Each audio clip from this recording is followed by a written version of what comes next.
టాలీవుడ్ లో Sankranti race interesting గా మారింది. ముగ్గురు బిగ్ స్టార్స్, ఇద్దరు యంగ్ హీరోల సినిమాలు సంక్రాంతి బరిలో నిలుస్తున్నాయి. వరుస పెట్టి 5 సినిమాలు వస్తుండటంతో టికెట్ల రేట్లు ఎలా ఉంటాయోనని ఆడియన్స్ కలవరపడుతున్నారు. కానీ నార్మల్ రేట్స్ తోనే రిలీజ్ చేయాలని మేకర్స్ ప్లాన్ చేస్తున్నారట.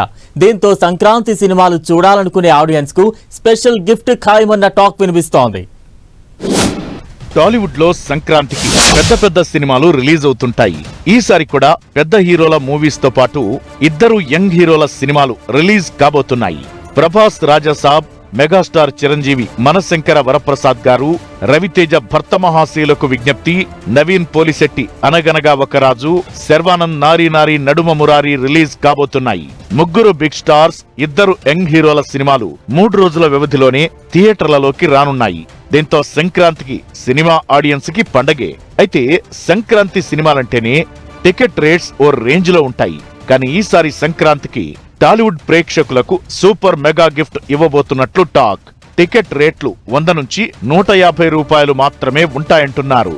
గతంలో అయితే సంక్రాంతి సినిమాలకు సింగిల్ స్క్రీన్ లో 250 నుంచి 300, మల్టీప్లెక్స్ లో 500 నుంచి 600 రూపాయల వరకు టికెట్ రేటు ఉంటుంది. ప్రొడ్యూసర్లు ప్రభుత్వం నుంచి స్పెషల్ పర్మిషన్ తెచ్చుకుని ఈ హైక్లు చేసుకుంటూ ఆడియన్స్ కు షాక్ ఇస్తుండేవారు. ఈసారి మాత్రం సినీ లవర్స్ కు సంక్రాంతి సర్ప్రైజ్ గిఫ్ట్ ఖాయమంటున్నారు. టికెట్ రేట్లు సింగిల్ స్క్రీన్ లో కేవలం 100 రూపాయలు, మల్టీప్లెక్స్ లో 150 రూపాయలు మాత్రమే ఉంటాయని ఇండస్ట్రీలో టాక్ ఆఫ్ ది టౌన్ అయింది. ఎందుకంటే ఈ సంక్రాంతి సీజన్ లో 5-6 మెగా మూవీస్ క్లాష్ అవుతున్నాయి. ప్రేక్షకులు అన్ని సినిమాలు చూడాలని, బడ్జెట్ బర్డెన్ కాకుండా ఎంజాయ్ చేయాలని ప్రొడ్యూసర్లు, డైరెక్టర్లు కలిసి ఈ నిర్ణయం తీసుకున్నారట. మరి ఇది నిజమా లేక గాసిపా అనేది టాలీవుడ్ పెద్దలే చెప్పాలి. అయితే ఇప్పటికే కొన్ని సినిమాలు 99 రూపాయలకే సింగిల్ స్క్రీన్ టికెట్ రేట్ పెట్టిన సందర్భాలున్నాయి.